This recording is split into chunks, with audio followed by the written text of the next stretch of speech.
Time for us to turn our attention back to the big story of the weekend in terms of football, and that is the fact that Arsenal are the real deal. They established that over the course of the first half of the season with 50 points, just the fourth team in Premier League history to manage that. I'm delighted to welcome Simon Collings from the Evening Standard to the show. Simon, good morning to you. How are you? Good morning, guys. How you doing? What are the press conferences like? What are the players like in the aftermath over the last, I don't know, 6-8 weeks? What's the actual sense that you're getting when you're talking to these players and you're seeing them interact with each other? Because one of the things that keeps coming across is the sense of unity that they have, and you can't fake that. No, you really can't. And I think those scenes that we saw at full time yesterday at the Emirates, I can't remember seeing anything like that since it was open in 2006.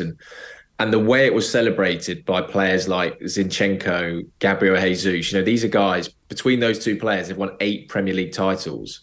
And the way they were celebrating that, you can see what it means to them. And if you speak to people at the club, this change in mentality that has happened over this season has been key with those two guys coming in and not accepting that Arsenal won't compete for the title. And Zinchenko was one of those players who spoke after the game yesterday, and he said when he came in, he told the squad, look, we can go for the title here.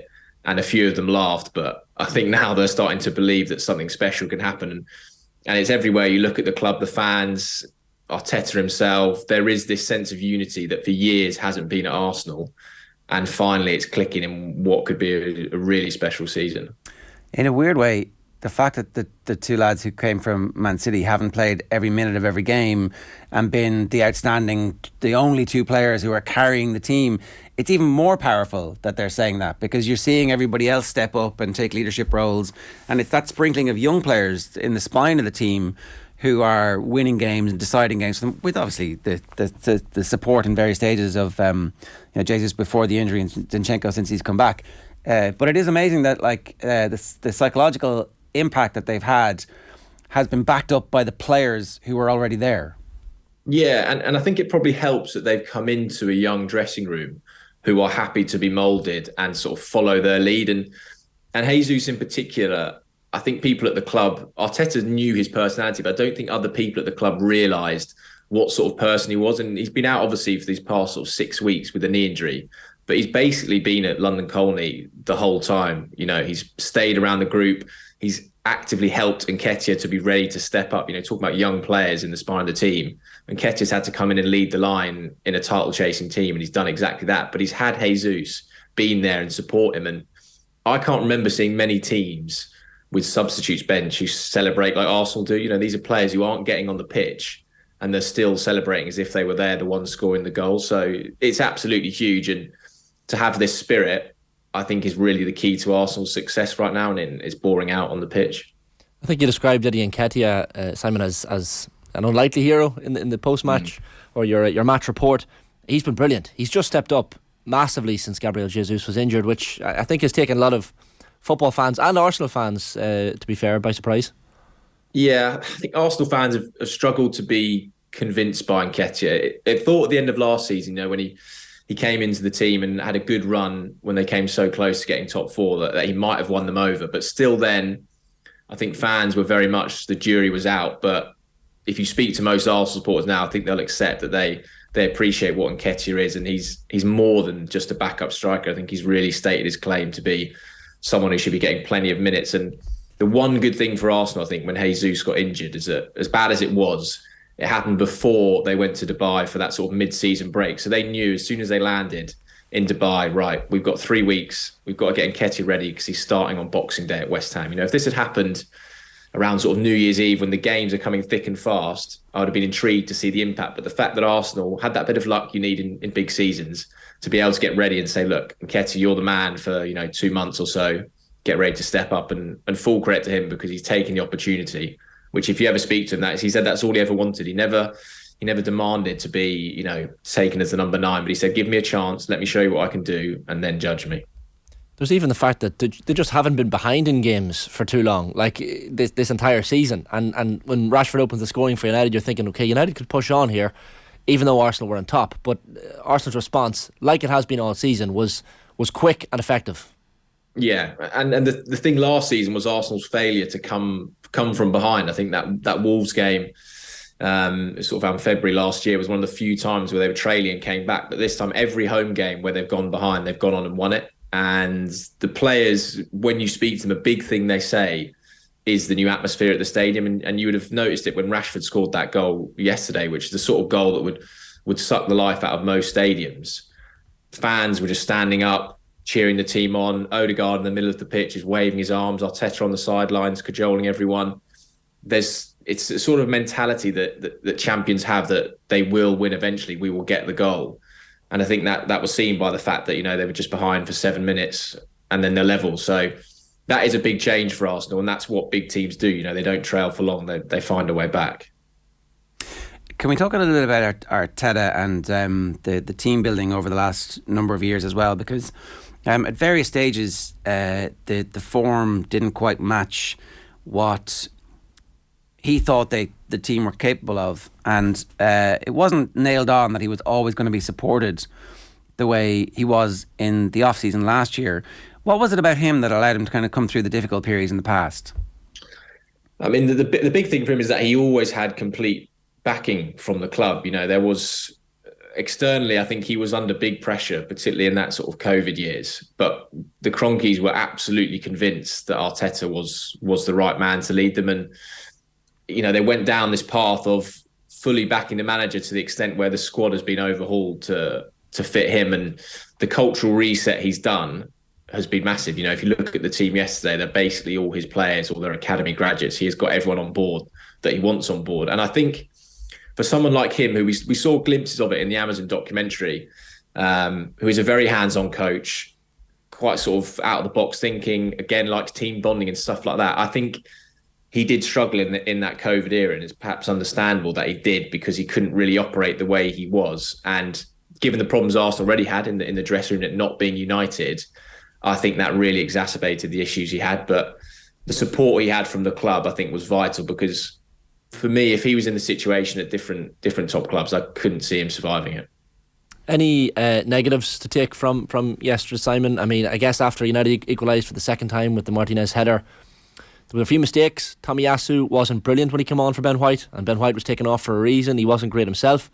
Any concerns or worries as you head into the tail end of the season? Or the second half of the season, I guess? Yeah, I mean, it feels strange. It doesn't feel like the halfway. It feels like we're further down the line than that. But I mean, I didn't think Arsenal were great in that first half. I felt like they were a bit sloppy. The Rashford goal is brilliant, but Partey's is pretty loose with his pass and then gets skinned by him. Ben White, who has been very good in fairness, picks up a yellow card and plays like a player who's worried about being sent off. So still, for me, when I look at Arsenal, and the concern I have is the strength in depth. I know they brought in Trossard, they're bringing in Nketiah, the Polish centre-back, but I do wonder if you lose, they've obviously lost Jesus, but if you lost to Thomas Partey, if you lost to Gabriella Saliba, a Ramsdale, how would that squad cope when the spine is really damaged? City, we've seen going to Chelsea and bringing off Grealish and Mahrez off the bench. Arsenal can't quite do that. And when the fixtures do get really congested in that April, May time, that for me is when we're going to see if the squad depth is an issue, because so far Arsenal have sort of breezed through every test. But I think when we get to that business end of the season, they're going to need to see the full strength of the squad, and that would be my concern. But right now, they've got to be favourites for the title. We saw some nice flashes from Leandro Trossard when he came off the bench as well. Simon looked lively. And I know the disappointment of missing out on Mykhailo Mudryk was there for a lot of Arsenal fans, but he's not a bad replacement. And then Jakub Kiwior, the TV cameras panning up to him at one point as well, the Polish defender. I mean, a couple of smart acquisitions, and they haven't exactly had to break the bank either. No, and I think they've pivoted well from Mudryk. Arsenal, fans and the club themselves disappointed that didn't happen. I think even more so when anyone watched that game at Anfield and saw his cameo, how bright he was. But look at someone like Trossard. I think you saw exactly there the benefit of signing someone who is completely ready to go, because Mudryk hasn't played since November, obviously. Premier League proven, you know what you're going to get. Throw him straight into a game of that magnitude and he fits it, he gets the pace. There's no settling in time. And I think back to that Newcastle game where Arsenal struggled 0-0. If they'd had a player like Trossard coming off the bench, things could have been a bit different, I think. And then Nketiah is someone who more sort of fits the mould of what Arsenal want to do in terms of their transfer business. I think Trossard is outside of that given his age, but Arsenal wanted a left-sided centre-back who could compete with Gabriel, someone who's tall, someone who's strong, someone who's good on the ball. He ticks all of those boxes, and at the price they're paying, which is about sort of £21 million, there's hope that, you've got some sort of good value and resale in there as well. So good business, I think, from Arsenal. And also they acted fast, because a week ago, certainly on social media, Arsenal fans were sort of pulling their hair out thinking, the window's dead, we've missed our top target. And the club, give them credit, have reacted quickly to that. It's funny how football comes in waves. Like, you look at the Arsenal United, as we were saying earlier, Gary Neville described it as retro. There was a retro feel to it yesterday, and with Liverpool and Chelsea struggling at the moment, of course City are still there and thereabouts. But Arsenal United back where they want to be, challenging. Now, United won't exactly challenge for the title, you'd imagine, on the basis of yesterday's result, but there was a bit of a nostalgic feel to the whole thing. Oh, massively. And the style of the game, I think, fitted it. It was like a basketball game, that it was so sort of end to end. And those were the great games of, the early noughties between Arsenal and Man United. And I do think under Ten Hag, United are going places. They, even from the start of the season, you can see the massive steps they've taken. And it was interesting, when we started our chat, we were talking about mentality and the changes. And Ten Hag in his press conference made that point, saying that if United want to take that next step, if they want to win trophies, if they want to win titles, they need to change their mentality. And I think they've started on that journey. But you can see Arsenal are just a project which is just a few years ahead of them. And that's why I think, the title this season might be a bit far for United. But for years to come, I think they will be a team that should be challenging at the top, because like Arteta, they've got a coach who is ready to come in there and rip things up and get them done the way he wants them to be done. Yeah, and he's a hard ass in the same way that Arteta is, and you can see that the discipline is something that the players are responding to. I do want to just ask you about that mentality, right? It's an interesting talking point ahead of the Manchester City games that are coming up, because in the long run, if they were to draw the league game and get hammered in the cup game, it doesn't matter. But I don't know, what, like footballers and the psychology of a team and a squad, does he pick his full team for the cup game and try and beat Manchester City and say, look, now we can do this? Or does he need to? Is there like just a little bit of cutting his cloth over the next couple of weeks that he needs to be careful about? Yeah, it's a difficult one. I think the schedule will help Arteta, because of the fact that obviously they go on the Friday night to the Etihad, and then they've got they'll have over a week until the Everton game, and then they'll have another full week till the Brentford game. So it's not actually too congested in terms of, if players would be fit enough to play. And I would be inclined, if I was him, to go with a fairly strong team, because, you are right in the sense that in terms of the league table, there's no points on offer, but the psychological impact, I think, of going to City and getting turned over, particularly when, you're playing them in 2 weeks, I think could be quite detrimental to a squad that, are really going on the right way forward. And it reminds me, I think might be 2007, 2008, when Arsenal were pushing for the title and they sort of wrote off the FA Cup and Man United took them to the sword. And the impact that did have on their league campaign was seen then. And I think for Arteta, he certainly won't, throw in a load of kids, which he never does in FA Cup or Europa League. But he will bring in some players. But it wouldn't surprise me if you saw someone like a Gabriel, an Odegaard, maybe a Saka, and just some sprinkling of first-team players, because I think you've got to keep the momentum going right now. I don't think you can afford to say, let's get rolled over by City, we can focus on the league, because right now there's something building, and everything that can help to that is massive. The fixture list is pretty sweet after that for like most of March into early April. You mentioned the Everton game. It's Everton, Brentford, and then obviously the massive game against Manchester City. But after that, it's Villa, Leicester, Bournemouth, Fulham, Palace, Leeds, and then Liverpool at the start of April. Now, we can count chickens because we don't have to play these games. The Arsenal fans, I presume, are desperately trying not to count their chickens. But that's about as good a run of fixtures as you could hope for at this stage of the season. Yeah, massively. It does make me think, what's April, May going to look like the back end of the business season? But yeah, those run of games are where Arsenal are going to want to take advantage. And they're in that, we can see the advantage they're building already, because if they win their game in hand, whenever that's rescheduled, which is Everton at home, they'll be 8 points clear of City. And to have the luxury of playing Man City twice, knowing in theory you can lose both games and you will still be ahead of them in the league table is huge. And they should be looking at this run of games as well, thinking, look, we need to get as many points on the board here. So when we do get to those huge crunch games at the end of the season, they've got that buffer to play with, which is what they didn't have in that top four race when obviously Tottenham picked them last season. So it's huge for them. And the interesting thing you say about not trying to count chickens. I was on the tube coming home from the game, and there are a few Arsenal fans in there saying, "Look, well, at least we've definitely got top four now. We've got top four." So they're still trying to not get carried away, even after a game like that. I think they're just trying to keep their feet on the ground, but it's proving pretty difficult. We're going through something similar as Irish football fans with Evan Ferguson and all the different types of goals that he's scoring at the moment. But I can only imagine what it's like to be an Arsenal fan watching Bukayo Saka become an absolute global superstar at the moment. Yeah, he's become. I mean, if you think back to that sort of Euros final and the way he's elevated his game since then, the mentality of him is ridiculous. He's just relentless. And coming up against Luke Shaw yesterday, who for me has been probably, if not the best fullback, one of the best fullbacks since the World Cup finished and the Premier League returned. Saka was absolutely on him all game, taking him on, beating him.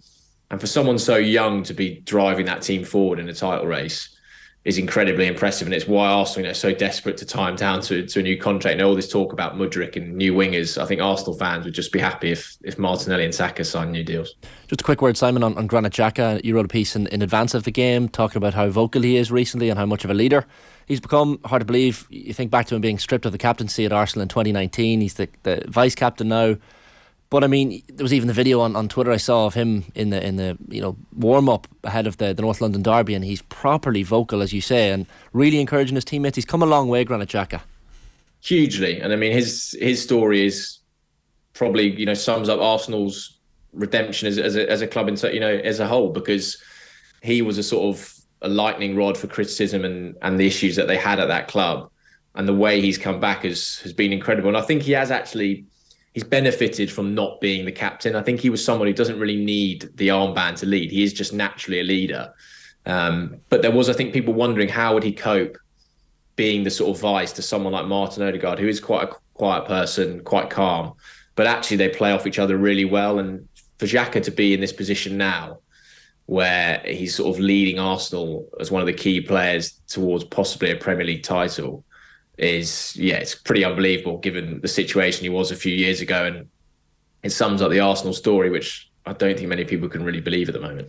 Yeah, and I know they're pinching themselves, and the 50 points is remarkable, but at the same time, kind of almost unnoticed. Another hat-trick for Haaland, and whatever little blip he was in for a week and a half, however long it was, is over. And so there is a strong possibility that Manchester City do go on one of those runs where they've got some dirty petrol out. They've been roundly accused of lacking effort by their manager, and the fans have been at the end of it tongue lashing as well. So it looks like we're going to have a proper title race. I think so, yeah. Whether Arsenal go on and win it, I think you can justifiably debate it, but they look like a team that will last a distance in terms of staying power. And I think that is the thing you always look at with City, is they are a team, which we've seen historically they've done in seasons gone by, that can go and stick 10 wins on the spin together in the last 10 games of the season. They can do that. And yeah, the narrative around Erling Haaland, I think, lasted for about a week that City might be better without him. I think that's been quite quickly put to bed. I think if you've got someone who scored 4 Premier League hat-tricks in his first 6 months, he's probably going to be a pretty good player for you. Yeah, City could easily do 50 points or more in the second half of the season as well. So it's game on. Good stuff. Thanks a million for joining us this morning, Simon. Cheers. Thank you, guys. It's Simon Collings giving us his thoughts there on the Arsenal situation.